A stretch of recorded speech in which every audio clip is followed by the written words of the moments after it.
सबसे अहम स्लोगन वो क्या था? खाना खुद गर्म कर लो। मैं इसको एक हद तक सपोर्ट भी करता हूँ। सपोर्ट इसलिए करता हूँ कि अल्हम्दुलिल्लाह नबी करीम सल्लल्लाहु अलैहि वसल्लम घर के काम खुद करते थे और हमें, मैं अपनी बात कर रहा हूँ, as a man I have no problem whatsoever doing any house work. As a matter of fact, this is me being honest with you, I find it therapeutic to clean dishes. मेरे लिए ना, जब मैं थका हुआ हूँ ना, जब जो ना काम से या इधर उधर से, तो if I go and wash some dishes, not that my wife says to me कि चलो जाओ बर्तन धो के आओ, लेकिन मैं खुद से देखता हूँ कि if she is busy somewhere and she is with the kids and I have to wash dishes, I love to, because somehow बर्तन धोते हुए ना बंदा रिलैक्स हो जाता है। पानी बह रहा होता है, साबुन होता है, वो कुर्सी के साथ रगड़ होता है, आप अपने सोचों में होते हो, ख्यालों में होते हो, और आप एक बड़ा मजा आ रहा था, पानी गिर रहा है, सो रही है। So I find it very therapeutic and मैं कभी कभार ये कर देता होता हूँ। So I love doing stuff around the house and that's fine. नबी करीम सल्लल्लाहु अलैहि वसल्लम अपने कपड़े खुद सिया करते थे, अपने जूते खराब हो जाए वो खुद मेंट करते थे, एंड खाना खुद देखना, सब कुछ खुद कर लेते थे, कोई इतना बिग डील नहीं है। लेकिन मुझे प्रॉब्लम है इस एटीट्यूड के साथ, मुझे इस एटीट्यूड से मसला है जो क्या है कि खाना खुद गर्म कर लो, यानी आप एटीट्यूड ना दें please. So we would love to do it but minus the attitude, ठीक है, lose that attitude, that's what I would say. So the thing is, अगर ये स्लोगन्स की बात करनी है, इमेजिन करें अगर कल को मेन डे मनाना शुरू कर दें और मर्द जो ना सड़कों पे निकल आए और बैनर और प्लेकार्ड उठा लें और वो कहें कि अपनी, मतलब वो अपनी बीवी को मुखातिब करते हुए कहें कि अपने बैग खुद उठा लो। एक और प्लेकार्ड में लिखा हो बाथरूम में छिपकली खुद ही मार लो। एक और प्लेकार्ड पे लिखा हो बोतल का ढक्कन खुद खोल लो। क्योंकि I have lost count how many times my wife comes to me and says कि आप खोल सकते हैं, इधर लो, बिस्मिल्लाह, कड़क, ये लो। सो मैं कोई बोतल का ढक्कन खुद खोलो, मेरे पास, मैं क्या इस दुनिया में सिर्फ इसलिए हूं कि मैं बोतलों के ढक्कन खोल के तुम्हें देता रहूं? Is that my job? How demeaning is this? I am someone who is talking to people about Allah subhanahu wa ta'ala and giving lectures and conferences and so on, और मुझसे आप ढक्कन खुलवाएंगे बोतलों के? मैं छिपकलियां मारने के लिए रह गया हूँ। आजकल ये तंबूड़ियाँ वगैरह बहुत आई हुई है ना, तो हर 2 मिनट के बाद ये तंबूड़ी मार देंगे please.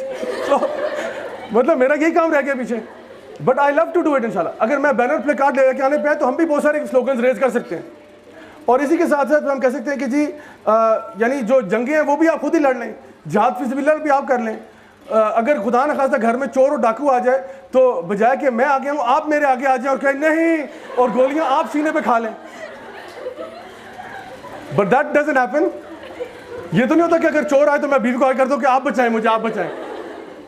So the thing is, we are happy to help out around the house and we are happy to help out, we are happy to help out as and when, जब भी requirement हो।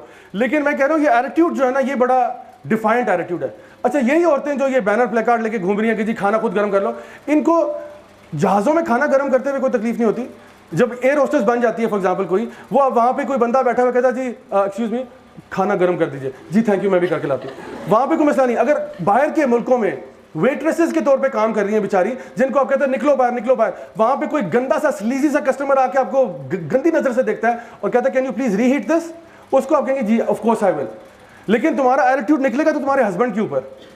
That's what I have a problem with, कि बाकी आप Daewoo के बस में हो या आप हवाई जहाज में हो या आप रेस्टोरेंट में हो, तब सबके लिए खाना गर्म हो सकता है, लेकिन वो गरीब तुम्हारा शोर ही रह गया पीछे जिसके लिए खाना गर्म नहीं होगा। सो आई वुड से कि यस, मर्द अपना खाना गर्म कर ले, नो प्रॉब्लम, बट मुझे प्रॉब्लम है इस एटीट्यूड के साथ, not with the issue itself but rather with this attitude जो कि इस जुमले के अंदर भरा हुआ है। और जो थर्ड वेव फेमिनिज्म है वो तो अल्लाह ही जाने क्या चीज़ है।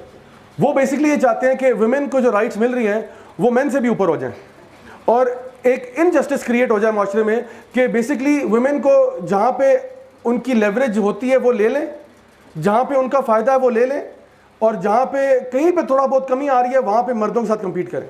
मिसाल के तौर पे आपको पता है ना, पाकिस्तान में अगर लाइन लगी हो, बैंक के बाहर बिल पे करने गए हुए हैं, कुछ करने गए, अगर ख़वातीन आती हैं तो कोई शरीफ बंदा जो है वो साइड पर कहता है जो ना बहन आप चले जाएं पहले।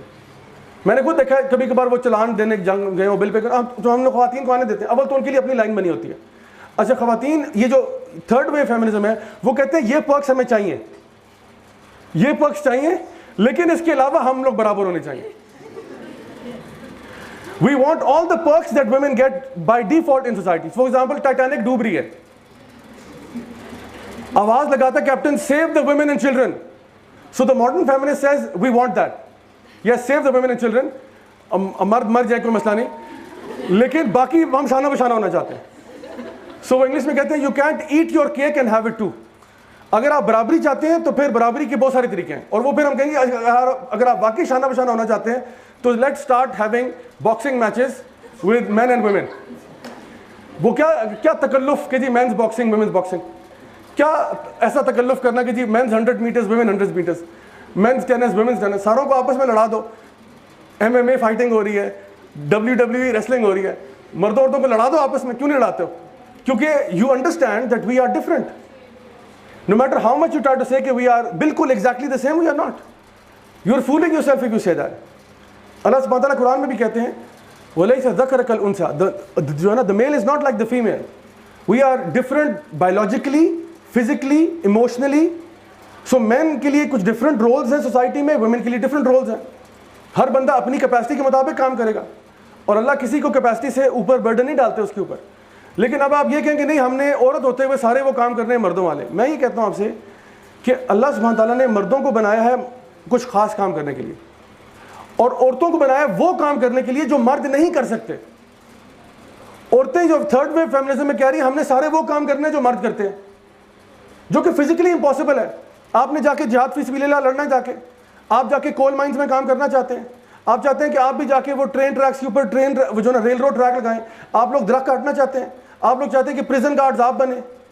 ये जो सारे इंतहा के ख्वारी वाले काम हैं, coal mines, you know, one of the worst jobs ever in the history of मतलब jobs is working in the coal mines. It is toxic, it is dark, it is, यानी उनका लाइफ स्पैन ही 5 साल होता है. जो बेचारा कोल worker होता है, अक्सर औकात लोग कहते हैं कि the most difficult job in the world is to be a mother. And yes, it is very difficult to be a mother. But motherhood के अंदर क्या है, आप फिर भी अपने पजामाज में बैठ के घर पे काम कर सकते हैं. वो जो बेचारा कोल माइन के अंदर काम कर रहा है, वो उसकी बेचारे की जान खतरे में, वो 5 साल में मर जाएगा. उसकी लाइफ एक्सपेक्टेंसी 5 से 6 साल है, और वो कर रहा है मजबूरी के तहत कि उसने अपने बच्चों का पेट पालना है. एक्सप्लॉइट किए जा रहे हैं लोग. अफ्रीका में आप देखें, डिफरेंट पार्ट्स ऑफ सूडान में देखें, सोमालिया में देखें लोगों के साथ क्या हो रहा है. That is very difficult. मैंने खुद अबू धाबी दुबई में रहा, वहाँ पे आपको पता है कि जो लेबर वर्कर जो काम कर रहे हैं, मैं कानों को हाथ लगाता हूँ वो इंसान है या वो जानवर है. How they are working. Tall skyscraper building में कंस्ट्रक्शन मटेरियल लगाते हुए अगर टेम्परेचर 50 डिग्रीज हो जाए और बाहर बंदा काम कर रहा है, आप सोचिए हम लोग थोड़ा सा टेम्परेचर ऊपर होता है, हमारे पसीने छूट जाते हैं, हम कहते हैं पता नहीं क्या क़यामत हमारे पे आई है. ये 50 डिग्रीज टेम्परेचर में ईंटें उठा रहे हैं, पत्थर उठा रहे हैं, बजरी सीमेंट उठा रहे हैं. So this is what I am saying कि is exploitation of man also, जहाँ पे उनको मिनिमम एक कमरे में 10-10 बंदा घुसा होता है. And they work 10 hours a day. 10 घंटे दिन में काम जो करता हो इंसान विद जस्ट 1/2 an hour की ब्रेक, ये जुल्म नहीं है तो क्या है. सो द पॉइंट इज के अल्लाह ताला ने मर्दों को एक फिजिकल स्ट्रक्चर दिया है, वो इस तरह का हार्ड लेबर कर सकते हैं.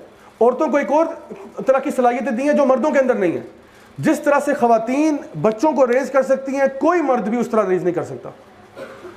अल्लाह ताला ने रोल्स डिफाइन किए. सो जो थर्ड वेव फेमिनिज्म है, ये चाहता है इन सारी लाइंस को ब्लर कर दो और सारों को मिक्स कर दो को सब बराबर हैं, लेकिन बराबर होने के बाद औरतों को अपर हैंड दे दो. इस्लामिकली स्पीकिंग अल्लाह ताला ने मर्द और औरत को एक मकाम बख्शा हुआ है. हस्बैंड वाइफ के बीच में कहा मवद्दा व रहमा, इनके बीच में मोहब्बत होनी चाहिए और रहमत होनी चाहिए. मोहब्बत होती है कि you lovingly talk to your wife and you lovingly talk to your husband. कहा कि ये हमारी आंखों की ठंडक बन जाए. रब्बाना हबलना मिन अज़वाजिना व ज़ुर्रिय्यातिना क़ुर्रता अयुन, कि अल्लाह जब मैं घर आऊँ तो मेरी बीवी मेरी आंखों की ठंडक हो, और बीवी भी ये दुआ करे कि जब मेरा शौहर घर आए तो मेरी आंखें ठंडी हो जाए. ना कि हस्बैंड मुझे एटीट्यूड दिखाए घर आके और मैं हस्बैंड को एटीट्यूड दिखाऊं. इसमें ना तो जो ना मुवद्दा है और ना ही रहमा है. There is no love in this relationship. So मैं आपको बता रहा हूँ, if you want to have a healthy marriage and a good marriage, then you have to love and respect one another. And it's not about passing orders. ये order चलाने वाला नहीं है कि हस्बैंड वाइफ पे ऑर्डर चला रहा है और वाइफ हस्बैंड पे ऑर्डर चला रही है कि चलो ये काम करो. वो प्यार से होता है, रिक्वेस्ट की जाती है कि आप काइंडली मुझे बताएं कौन सा हस्बैंड ऐसा है कि जिसकी उसकी वाइफ रिक्वेस्ट करे उसको कि जी आप काइंडली ये काम कर सकते हो और वो ना करे. बहुत ही अंदर से ढीठ होगा जो नहीं करेगा. मैं सीरियसली आपसे कह रहा हूँ, अगर वाइफ बीमार है, मिसाल के तौर पर वाइफ बीमार और कहती है प्लीज़ मैं आज तबीयत ठीक नहीं है, आप कुछ कर दें, और ये किया है. I mean however the husband, we know कि कई दफ़ा करना पड़ता है. बीमार है, कुछ हो गया, we have to take the front seat. ये नहीं करनी है तुम खुद कर लो, मेरा काम ही नहीं. हम करते हैं, बहुत ज़्यादा अबव एंड बियॉन्ड कर जाते हैं, सारी रात उठ के पूरा ख्याल भी रखते रहेंगे, सब कुछ करते हैं, because there is love there, there is compassion there, there is mercy there, कि इसने मेरा इतना ख्याल रखा, तो अगर मैं अगर 2 रातें जाके तो क्या फ़र्क पड़ता है, मैंने अगर एक्स्ट्रा करी तो क्या फ़र्क पड़ता है। That's the kind of relationship Islam wants to encourage, not this attitude कि हस्बैंड अपना एटीट्यूड बना ले, बीवी अपना एटीट्यूड बना ले, और दोनों के नहीं मेरा हक है, मेरा हक है, ओके मेरा हक है, मेरा हक है। इस तरह नहीं होता। कई जो ना कभी कभार ऐसे भी होता है कि वाइफ से गलती होती है या हस्बैंड से गलती होती है और दूसरी पार्टी कॉम्प्रोमाइज़ कर जाती है। एक जो है ना one of the companions of the prophet सल्लल्लाहु अलैहि वसल्लम, उनको उनकी वाइफ के साथ इशू था कि वो उनके साथ बहुत गुस्सा करती थी, तो वो उमर इब्न खत्ताब की तरफ जा रहे थे, उस टाइम पे वो अमीरुल मोमिनीन थे, तो वो दरवाज़ा खटखटाने लगे, तो अभी नॉक किया तो अंदर से आवाज़ आई जिसके जो है ना जिस तरह उमर इब्न खत्ताब की वाइफ जो है वो उन पर चीख रही हैं। तो उन्होंने कहा कि मैं तो मसले का हल लेने आता, यहाँ तो उनको भी ये मसला है। तो वो वापस यू टर्न ले रहे थे, तो उमर इब्न खत्ताब आ गए दरवाजे पर। उन्होंने कहा आप जा रहे हैं, कहाँ जा रहे हैं? उन्होंने कहा अमीरुल मोमिनीन छोड़ें, आप मेरा मसला नहीं हल कर सकते। उन्होंने कहा हुआ क्या है बताएं तो सही। कहते हैं मैं असल में ये कहने आया था कि मेरी वाइफ मुझ पर गुस्सा बहुत होती है, तो मैंने देखा आपके भी हालात कुछ मुझसे ज़्यादा मुख्तलिफ नहीं है। तो उन्होंने जो ना उमर खत्ताब बाहर आए, दरवाज़ा बंद किया और उन्होंने कहा कि देखो मेरी बात सुनो, हमारी जो वाइफ्स हैं वो हमारा भी ख्याल रखती हैं, हमारे बच्चों का ख्याल रखती हैं, हमारे लिए ये करती हैं। उन्होंने सारे फेवर्स गिनवाए और कहा अगर वो कभी कभार थोड़ा गुस्सा हो जाए तो उसमें क्या फ़र्क पड़ता है, तो तुम भी जाके ना सब्र करो इंशाल्लाह। तो वो चले गए वहाँ से। And this shows you the kind of compromising nature that we should have on both sides of the equation, कि जहाँ पे अगर थोड़ा बहुत ऊंच नीच हो जाए, अल्लाह ताला भी कुरान में ही कहते हैं, हो सकता है तुम्हें उसमें कोई चीज़ें बुरी लगती हों, but in it Allah has put a lot of खैर, Allah knows and you do not no.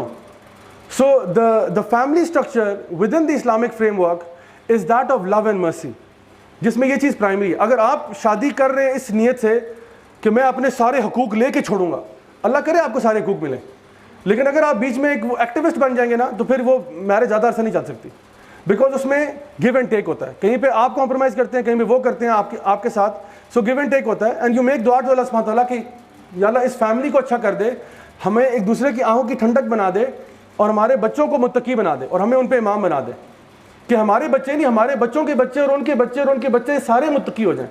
Imagine how amazing would it be for you to enter in